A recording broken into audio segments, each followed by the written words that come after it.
Okay, everybody, thank you for turning up tonight on this lovely dry evening, but it's not going to get any worse, I promise you. Just to let you know, bring you up to date on the Heritage exhibition.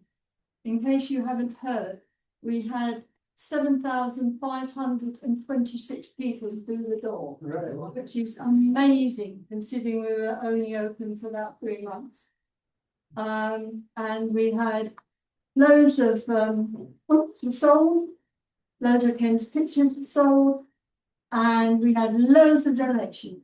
So we're very happy. Next year, we hope to repeat such a success. But the exhibition, although it will be similar in style, it will be different in content. So if you went, this year, do not think that next year you're going to just see the same old stuff, because you're not. I can guarantee that. And if you did miss it, or you want to catch up on any of the history, at the back, the leaflets, they're free to take. Please take them and read them at home and get up to speed on the history of Stratford. It's amazing little town that we all live in. Next month, just to let you know, Rachel Sharp from the RSC is going to be giving us a talk. Not quite sure what about, but something to do with the Royal Shakespeare Company and the theatre. It's a basically. Basically. Anyway, tonight, let me introduce Carol Draper. Carol is talking about her father's diaries, and they're pretty amazing when you think that they are the outpourings of somebody who was there at the time and who went through all sorts of stuff. And I'm saying stuff, I could be more direct, but and Carol spent how long putting them together? About 18 months. 18 months putting them together. We've got a book if you'd like to pick it up after the talk. So I won't hang about any longer. I'll let our speaker speak, and please, warm welcome for Carol Draper.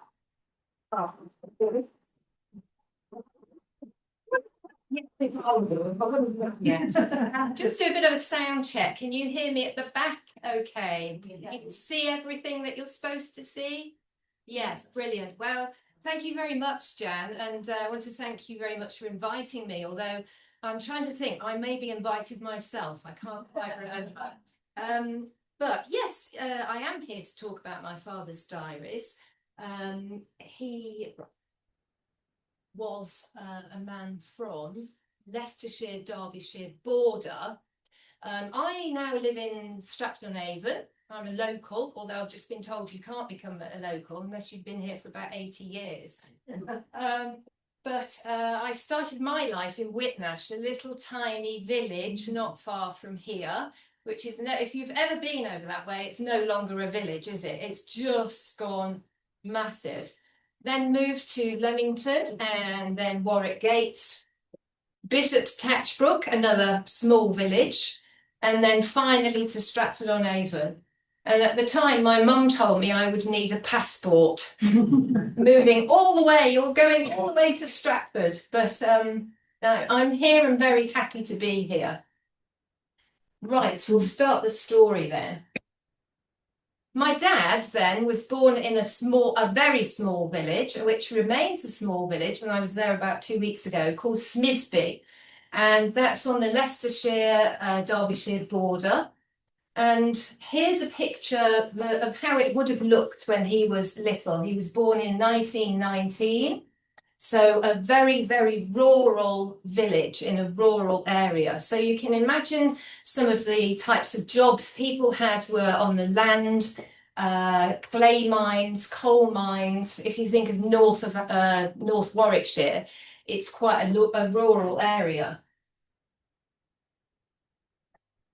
More pictures. Now, Stratford-on-Avon is famous for a playwright. Can't think who it might be. But Smisby also had their day. Has anyone heard of Sir Walter Scott? Of course you have. And it's said that Sir Walter Scott penned Ivanhoe in the bell tower of the little church that's in Smisby.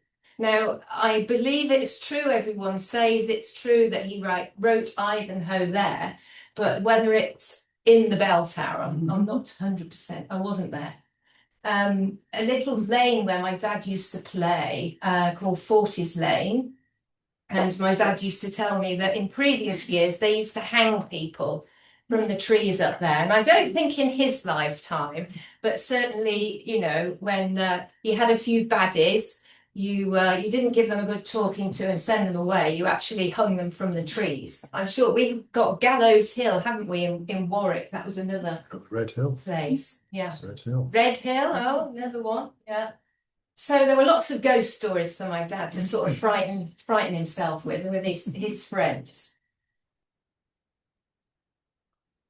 Now, for the young people in the audience, this is for you to see what people dressed like in that time when my dad was little. This is outside the school, and they've all got their smocks on, and in those days, playing wasn't on games and laptops and computers. You were outside with a hoop and a stick and stones, playing very much in your surrounding area.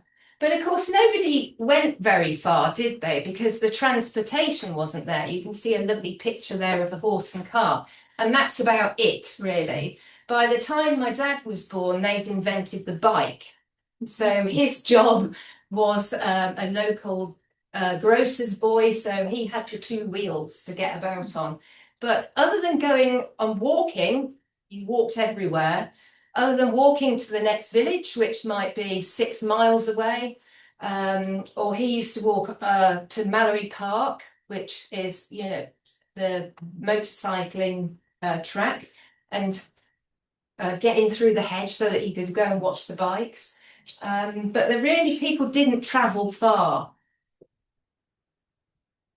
There's my dad then. He's about aged, what do you reckon? I think 10, yeah, something like that. Yeah, I would say so. Probably wearing his Sunday best. There may have been one trip per year with the local Sunday school to a picnic area. I don't think he actually went to the sea until he was much older. In fact, until he travelled with the army. So he hadn't seen the sea, which I think was quite normal for that time. He just didn't go far.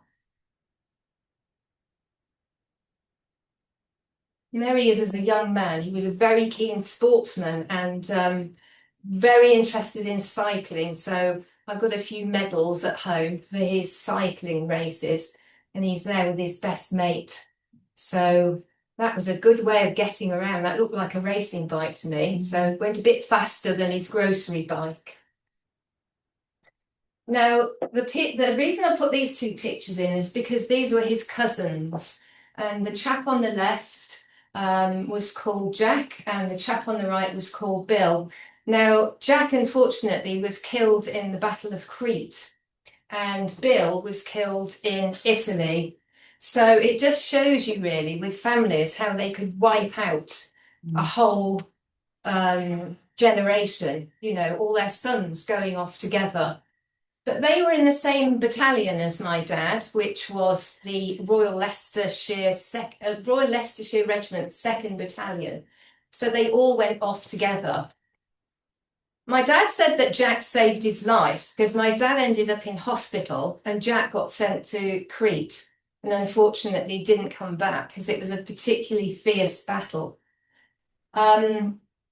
Bill, I think, unfortunately ended up being crushed between two lorries. And I mean, isn't that awful when you think he's gone fighting for his country and yet it was an actual accident that happened that made him lose his life. But nevertheless, the two sons were both gone. And we'll mention Jack a little bit later on. So before you're conscripted into the army, and of course it's always very useful to have a little bit of just with all of them together.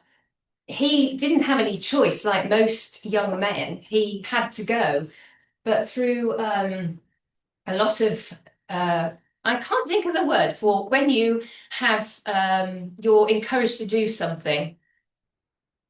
You're conscripted, but help me out. Hold off by your wife. No, Yes. no.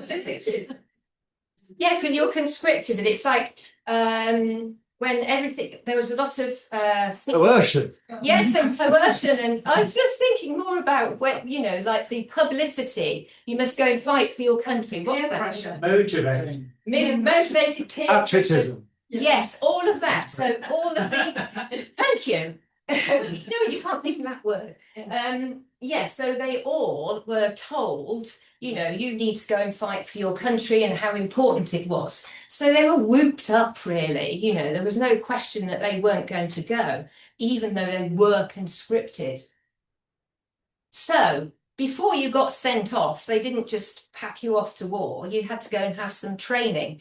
So there's the motley looking crew of the 2nd Battalion Royal Leicestershire Regiment at Wigston Barracks. So they had a certain amount, so many weeks of training before they were sent off. What kind of training they had, I'm not sure. I think a lot of it would have been physical and obviously knowing how to use a rifle and obeying it. But I look at that picture and I think, gosh, they had no idea what they were going to be faced with. These lads had never left their villages. Now, these are my dad's photos from his photo album, and underneath this one it says "Off to War."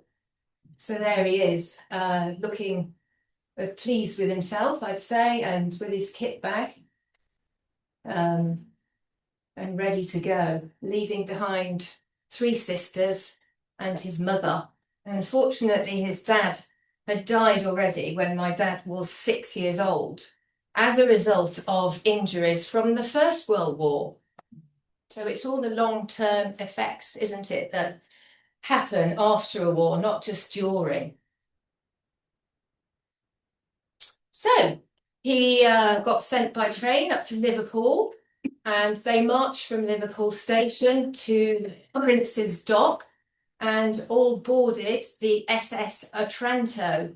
Now, before that, it was an RMS Otranto because it was a Royal Mail ship, but then it became a ship for transporting people to Australia and back. So a bit like the Titanic, not that it sank, but it did house the very wealthy people who could afford to go to Australia in those days. And like in the Falklands War, the QE2 was turned into a troop ship, and it would have happened with these ships as well, where they would have had all their plush interior ripped out, and you just have literally like a car deck and shove lots, thousands of troops in it. So I'm going to take you back a little bit now to the reason why I decided to publish these diaries. So when I was small, about 8 years old, I remember my dad showing me the diaries. And like most 8-year-olds, or some 8-year-olds, I wasn't a bit interested and thought, oh yes, okay then. And then his artifacts as well. I remember him showing me a piece of the Taj Mahal and a tea leaf from Ceylon. And then they all went back in the cupboard in the back bedroom of my parents' house, where they remained until my mother went into a care home. Unfortunately, my dad had already died about 30 years ago. My mum lived till she was 90, but did end up in a care home. So we had the job of clearing the house, and lo and behold, those diaries were still there and all the things. And they stayed in my house then for a bit longer until we had something called COVID. Now, we all know we had nothing to do, did we, during COVID? We had nowhere to go. And my sister had said to me, why don't you transcribe the diaries, you know, for our family? They would be interesting. And I said, well, you try, because there's 8 diaries there, and he had the tiniest writing. But long story short, I decided what a good idea, because I'd got nothing else to do. So 660,000 words later, I transcribed those 8 diaries, and they're different thicknesses, different sizes. But what amazes me is that he managed to write an entry every day for the 5 years that he was away.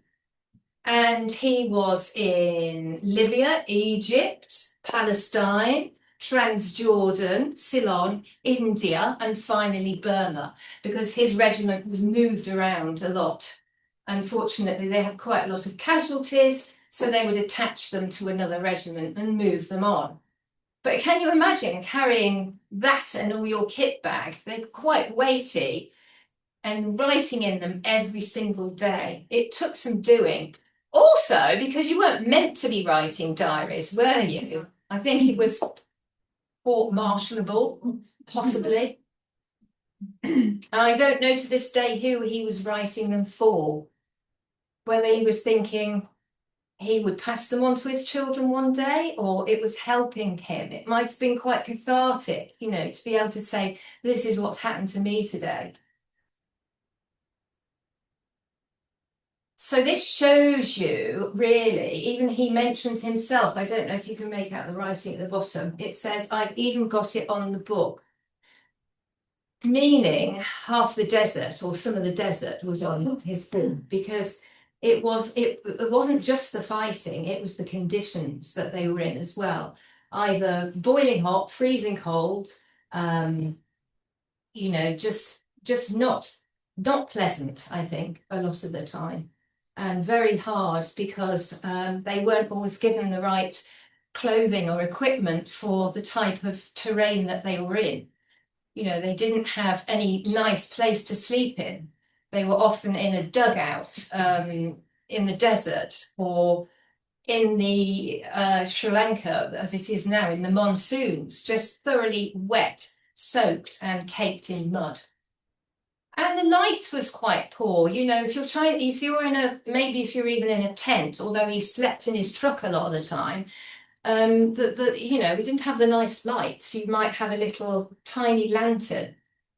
So I'm absolutely in awe, because I just don't know how he managed it, really. So he's in the army now, and he's with his mates. So they're posing for a picture there, probably after a battle, taking some downtime.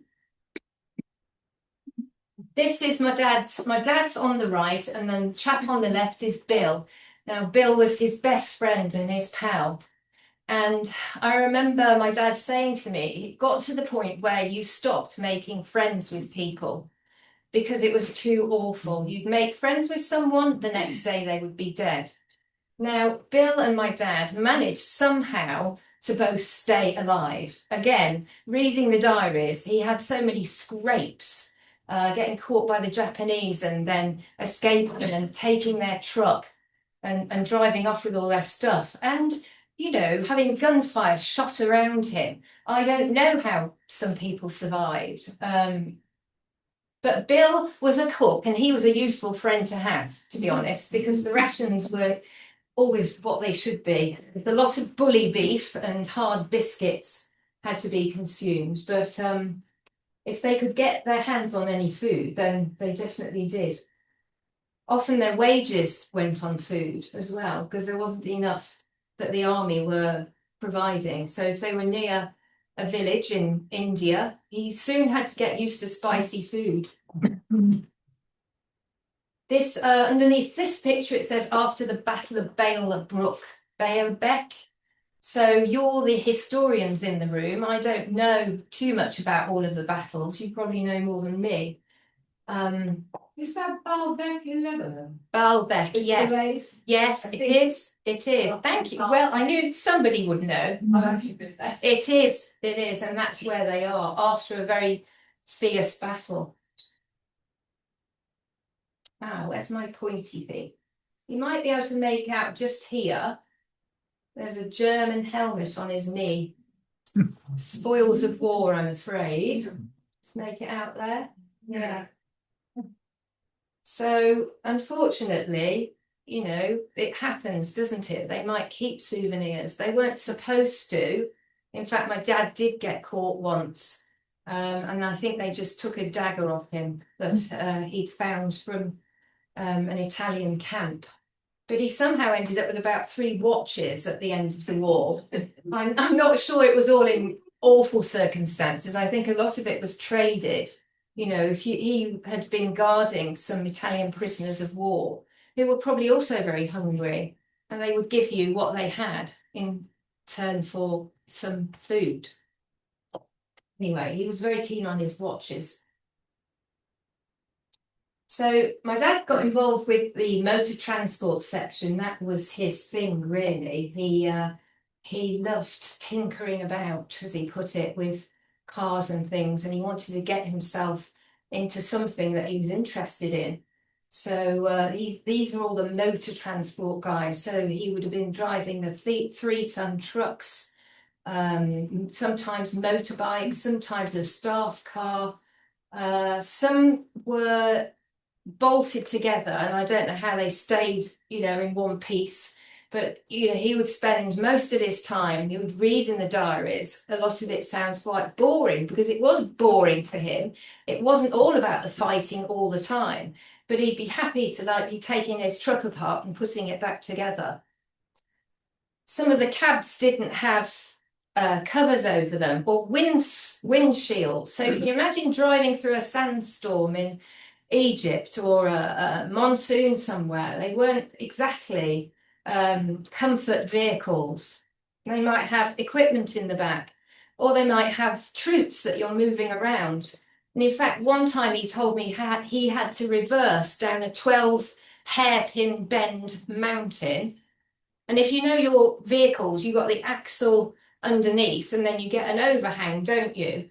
So he'd got all these troops in the back reversing. Of course, they thought they were going over the edge. There was a lot of screaming going on. But he survived that as well. And he was a very good driver, I remember. And also navigation. When I was little, there were no sat navs. He knew where he was going by the stars and the moon. There he is with his 3-ton truck. And this is quite a funny picture for me, because that's my dad with his teeth.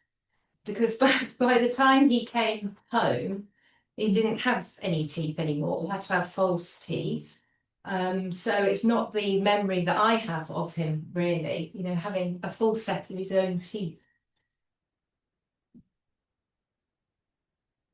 This is quite a typical scene of a convoy. So obviously when you moved from one place to another, you'd go in a convoy, and he said, oh, how slow they were. You know, you'd lucky if you could get up to about 20 miles an hour, because obviously these old trucks weren't built for going fast anyway, but some of the road terrains were absolutely terrible. You think the potholes are bad in Stratford, you ought to have been there.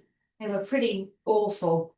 So he logs every day how many miles he's done, and feels quite excited if he's done about 50 miles in one day.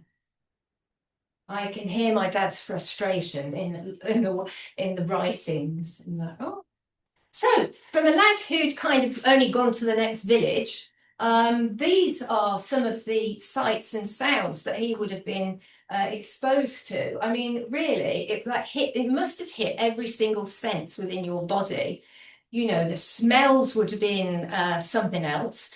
And the sights and the noise and the shouting and seeing people wearing different clothes, different colour skin. You know, he would have only seen that sort of thing in storybooks, if that. So quite amazing for them. Ruins. Okay, so we all like to go and see ruins, don't we, when we're on our holidays? And that was no different for the guys out there. They'd not seen acropolises or, you know, amazing old relics. But of course, because of battles and war, as we know what's been going on in the news recently, those lovely relics and those things that were built in the Roman times, you know, were also taking a bit of a battering. But nevertheless, worthy of pictures that he wanted to take. Here he is with the Aussies. Now, he loved the Australians because their beer was the best, he said. You know, some of the other was pretty ropey. And he's also wearing his chin-dip hat, which I've still got over here. And he had a very small head, I've decided, because I tried it on. It doesn't fit me very well. This is a bit grainy, I'm afraid, so I hope you can make out the shape of a leopard. This was their pet leopard that they obviously had as a cub, very tiny, but of course, like most animals, it grew and it got a bit big, and it used to travel on the top of his canopy of his truck until it got too big.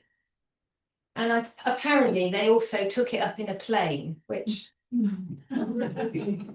you only got to wonder, haven't you, really? Pet leopard.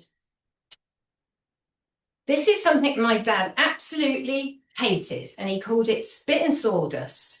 And it drove him up the wall. He couldn't understand. How the hell are we going to win a war when all they're bothered about is making us polish our boots and polish our brass buttons? But of course, we all know now the importance of getting people to do as they're told and having respect in yourself and your fellow man and making sure everything is ship shape, because you can't have anarchy, can you, when you want everyone to be regimented and doing as they're told. But it wasn't his favourite thing. So this is obviously shopping to the local supermarket that he would have seen, nothing like his grocery bike, and everything carried by the women on their heads. Just incredible, isn't it, to think how different it would have been for him. Again, you think the traffic's bad in Stratford-upon-Avon. I think it was pretty bad there, because he said these carts wouldn't get out the way and there was no left or right of the road. You know, we all have road signs. And perhaps also because of the religious slant, you know, you just went on either side of the road and God would look after you. But he said they were very slow. Yes, the Taj Mahal. And yes, I have seen a little bit of it. But then when I was, you know, transcribing the diaries, he'd used his cap badge to gouge a little bit out. You know, you don't take things, do you now? But he must have known I'm not likely to come back here, so I'm going to take a bit with me. Anyone recognise this lady? Yes, the Forces sweetheart. Except for, again, in my dad's diary, he said he didn't think much to her. He liked racy fields, for those of you who know what racy fields is. But yes, I think he went to every cinema show, every picture house. They would try and set up some entertainment for the troops, albeit, you know, very ad hoc sometimes. Other times they would have a whole team coming in. What was the organisation that used to do all the ENSA? Thank you, that's right. Yes, so he would judge it, really. You know, sometimes it was good, sometimes it wasn't very good. But yeah, he was a keen cinema buff. So wherever they could set up a screen and a cine reel, and some of it would have been probably Pathé News. You know, so they really didn't know what was going on around them. You know, there was no radio to speak of, no television, no nothing. So they'd be in the middle of wherever they were, wouldn't know what battles were happening elsewhere at all. In fact, my dad always said to my husband, you know more about the war than I do, because we're all reading about it now, we know.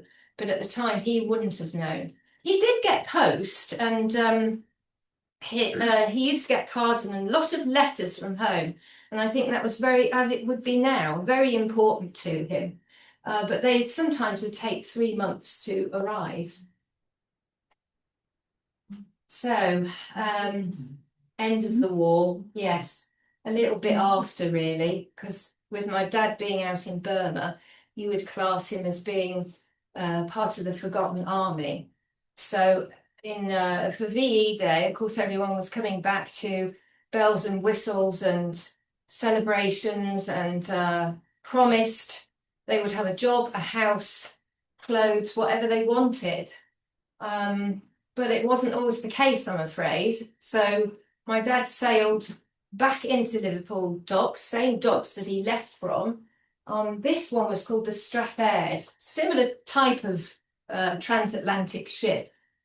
And he said he could see the liver buildings, and then all of a sudden the ship decided to turn round and go back out to sea. And one can only assume there were too many ships coming in. He's after VE Day, you can imagine it a bit later on. Disappears back out to sea, but then comes back in the following morning in January in the thick fog, and he docks at the Prince's Dock, and there's no one there. Absolutely no one. Nobody cheering, just nobody. It must have been very defeatist.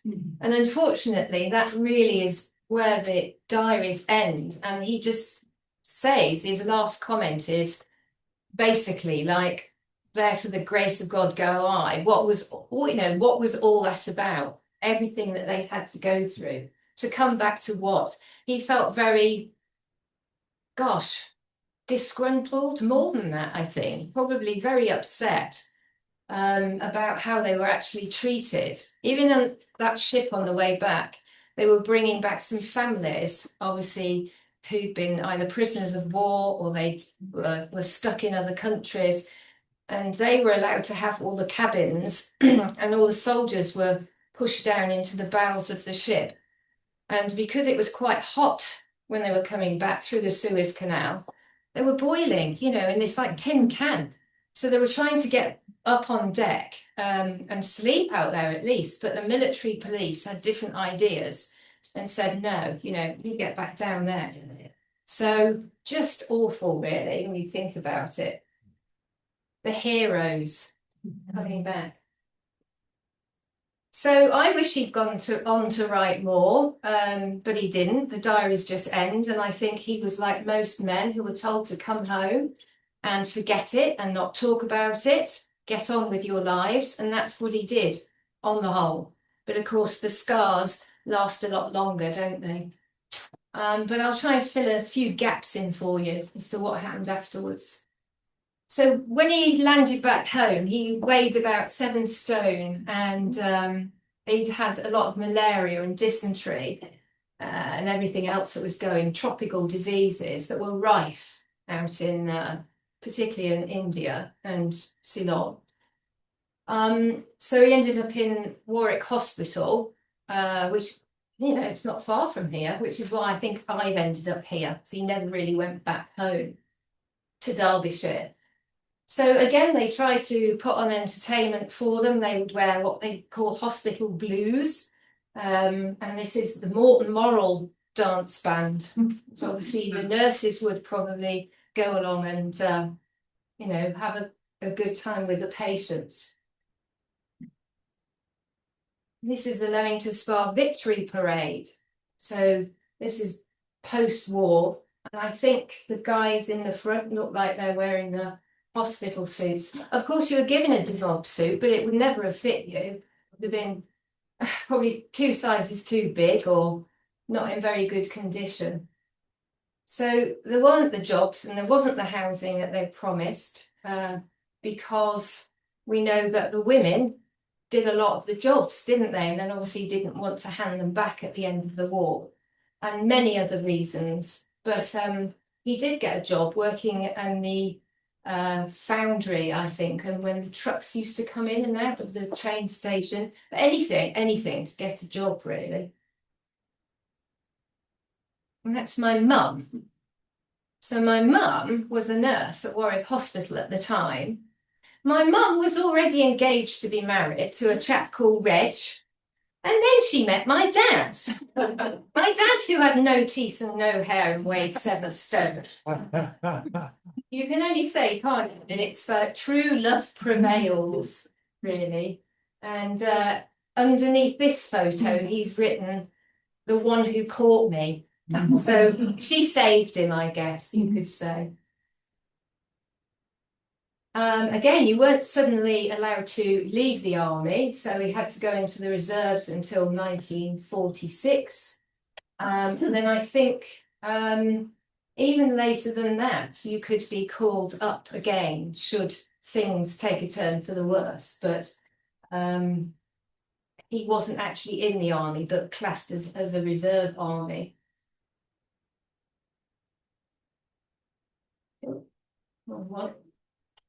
So in 1948, they tied the knot and got married. Any idea how old he looks there? How old he is? How old is he, I should say? 29. 30, yeah, it's about, well done. Most people say he looks 40, but he was about 28, yeah. But you can just see it sort of taken its toll on him and everyone else, I'm sure, that was involved. He did go on to make a life for himself. He was the parts manager for Donald Healey Motors in Warwick for many years. And then when Donald Healey Motors closed down, my dad, at the age of 50, took a huge risk and bought all the parts and the tooling rights for the Austin Healeys and set up the business in our home. So I had car parts under my bed, car wings, you name it, it was there. The garage, our garage was absolutely full of car parts, and he started his business from the garage. But his first premises was on the Tatchbrook Road in Whitnash, and it had previously been a dairy actually, and it looks absolutely tiny, but it went an awful long way back. So you saw him that's in the storeroom at the back. All these parts, and became an international business actually. And it's his legacy in a way, because it still exists today. Austin Healey Spares exists, and that's over at Southam. They very kindly made a museum. So they've recreated what was the little shop in the back. And then they've got lots of memorabilia over there. So really, I mean, what a risk to take at the age of 50, but it paid off. And unfortunately, he only lived till the age of 67, you know, to be able to enjoy the spoils, as it were. Now, there he is with Bill. Remember Bill from before? Yes, so we used to go to each other's houses as children, and I can only remember them laughing. I mean, there must have been awful times as well, but they were, you know, they remembered all the funny bits as well, which was nice. So remained friends forever. Which one am I then? The little one, yeah, spot on. So they went on to have 3 daughters, 3 girls. Unfortunately, one sister, my elder sister, died a little while ago, and then Jane, the middle one, she lives in Australia. But he had no boys. In fact, I was meant to be called Richard because he wanted to carry on the family name of Draper. And so again, I remember as a young child being told, well, that's it then, that's the end of the family name Draper, unless one of you girls marries a Draper and has a son. So I only married you for your name, not your money.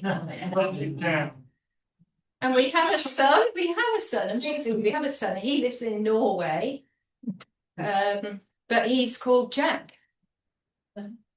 Yes, here's some artifacts that you can come and have a look at later and ask me any questions, because I'm bound to have forgotten to say something. So Jack now has, my mum sort of bequeathed all of my dad's things to Jack, and he has the medals in his house in Norway. And that was another reason, I think, well, two reasons for doing the diaries. Obviously, one was from a family point of view. Now, Jack, I know, wouldn't throw these out, neither would my daughter Emily, but you don't know what happens to them after that, especially if they ended up in Norway. So that was one family reason. But the biggest reason is about keeping these guys' memory alive and what they did for us. I know he didn't feel like that. He was like, what's this all about? What was it for? But my goodness me, if they hadn't, who knows? Who knows? Brave, brave men. So it's the book's published now. It's in the British Library. There's a copy in both of the big universities, Oxford and Cambridge, one in Scotland, one in Wales. And I just think, job done. You know, this is out there now. It's something that shouldn't be forgotten. It's an important part of history. And, you know, from a young man, from his perspective, not a historian's. I was lucky enough recently to be able to go to Sri Lanka, which was obviously still on before. So on the left is my dad's picture of the Temple of the Tooth, and then it's as it looks today. So how amazing for me. It's like a real moment to be able to stand where he would have stood 80 years ago. It's looking a bit smarter these days. They painted it. And I said I'd talk to you again about Jack the cousin. So again, I was lucky enough to travel to Crete, Suda Bay, where there is the most beautiful Commonwealth war graves. And I managed to find Jack and put some flowers on his grave and a picture of my dad. Now, my dad had managed to go 40 years ago and do the same thing. So for me, it was a bit of a moment where I felt, you know, I was doing it for my dad then, really. So extremely lucky. But I think when my dad had gone back, he was upset, of course he would be, as he saw so many of those graves were the guys that he'd been with, he'd worked alongside, fought alongside. If I may, I'd like to read a couple of extracts from the diaries. You all right with that? No. Nearly there. I just thought it interesting for you to have a snapshot. It's been a day of days, terrible. We packed up before dawn and got half a tin of bully, a packet of biscuits and half a mug of water each. We got on the trucks again, but we'd hardly moved when the shells started bursting all around us. We got off and lay flat on the ground. And after a while, I found a shallow trench and crawled in with another chap. We lay there for an hour with the shells just dropping all around us. I was frightened to death and said my prayers over and over again. The nearest one burst just behind us and covered us with earth. I didn't think any of us would get out alive. About 5 or 6 trucks around us got hit and went up in flames. And one was with a lad from Wigston that I knew. Oh, it was ghastly. When we got the order to advance, I had the Bren gun. It was worse still for a while, for we were getting bullets at us now as well as shells. I saw 5 or 6 of our lads go down, including our section leader. But he jumped up again and carried on. It had caught his shoulder. As we advanced along a stretch of open ground, we got out of the shell fire and reached a ridge where we got down and fired back at them. We were about 800 yards from their post and they were giving us plenty of lead. Then the Bren I had went wrong. I couldn't get it to fire. So I stripped it down, cleaned it and put it back together again, but it still wouldn't fire. So one of the other lads had a go at it and I fired his rifle for a while, but he couldn't do any good with it. While I was rattling away from it to let him get at it, one of their machine guns cut my outline in the sand with bullets. But I had another lucky escape. And this one's a bit lighter, shorter. It's Christmas Eve and I'm on AA guard again tonight. I can't realise it's Christmas as we got nothing any different. Just the same old grub, except we got a drop more rum than usual. Christmas Day. just the same, nothing any different. I was on guard this morning from 7 till 9, and I was thinking about last Christmas morning and the song I'll Remember. How I wish I could just peep round the door, but it's no good wishing. I hope for the best, and I must thank God that I'm alive, never mind anything else. I got a fire going this morning, and we found some tinned milk, spaghetti, sultanas, and it was what the Italians had left behind. So I set to and I made a Christmas pudding. I put a spaghetti and a packet of army biscuits in a can of water and boiled it up. Added the milk, sultanas, and a bit of jam, and mixed the lot together. So,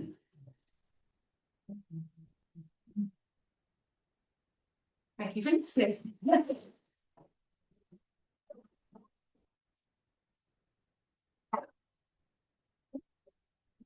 Any burning questions? Any questions? Yes, any burning questions? Any burning questions? Yes, Yes. lots. Well, thank you so much for that. Wonderful talk. You really brought it to life, the experiences and the travails that you went through. Those photos you showed of all of the scenes in on the campaign, were they all taken by him? Yes. Yes. So what camera was he carrying with him? Probably a little Kodak one, or maybe even a brownie box camera. I'm not sure. It didn't come back with him. It's not amongst. No. Just I've got quite a few negatives and some more photographs, and then there's his album. So in the book, I've just chosen a selection, and obviously for the presentation. And how was he? Where was he getting the film? And how was he developing it? I think as they went along, not all of the places that they were stationed were, poorly civilized. They would be in some fairly major towns that could. He talks in the diary about getting them, sort of printed off, and then they'd be brought home in little packets. Yeah. So amazing, really, that again he managed to bring them all back. Yes. Did he write on the back of photographs who was in it? Or Some of them, Yeah. yeah, some of them. Some- Unfortunately, some are stuck in the album, and I don't really want to pull it off, But yes, on some and not all of them, because that actually, from all my parents' photo albums, they all had, and there were loads of them. They would write underneath them usually, would say. Yeah. It's important, it's interesting about food. And there was a dear friend of ours, family lived in Stratford, but their dad came from West Brom, and he was born in around 1915. And he was in Burma, and he was taken prisoner. And like your dad, he'd lost his dad very young, as a result of wounds in the Great War. Yeah. And as a result, he had a pretty deprived upbringing. And he said, when he was prisoner of war of the Japs, the big tall 6'6" public school boys were dead within a couple of months. Oh, because they'd been fed well. Because he said, whereas he'd been brought up on bread and dripping, so rice and water wasn't that much worse. No, I And suppose not. it's interesting that the whole thing of food, you said your dad had tropical diseases, which he had malaria and all the rest of it. And it does make you think it was a sort of inverse social setup. Maybe, That yes. those who had it hard got through. Yeah. Those who'd been used to the fat of the land just went down. That's a very interesting concept, yes, because he'd got 3 sisters and him, and only his mom trying to bring them up. So I don't think money was, they weren't wealthy by any stretch of the imagination. I don't remember him saying they went hungry, but they wouldn't have had, very nice food. It would have been basic food. People that worked on the land around where he lived, there's Cork Abbey. I don't know if any of you are National Trust members. Well, that's on that land. So at Christmas, all of the workers were given a piece of venison from Cork Abbey and the Harper Cruise. But Yes, the majority of the people around there, it was aristocracy land. They would have had tied cottages, you know, they wouldn't have owned their own homes. And they would have worked really hard, I think, to make ends meet. Yeah, no. Well, I'm going to hang around for a bit if you don't mind, and so please come and talk to me or ask me any more questions.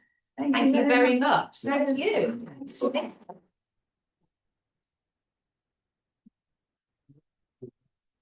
I'd like to talk to you later, Carol, because my father was in the, he was a driver mechanic in Burma and India. And that picture you had of all those guys, I was looking to see if Burma was there. It wasn't. I'll have to email it to you. Yeah, Spend a bit longer looking. Yes, he was a driver mechanic. Yeah, Yeah. as well. Yeah. Anyway, that's great. Thank you very much. Please do have a look at Carol's book and the memorabilia here. And if you don't forget, if you want to pick up any exhibition leaflets, please help yourself. And if you haven't finished with the car, Lindsay has still got it. So thank you all and see you next week. This is for our wonderful member Janet Anslow, who's turning 100.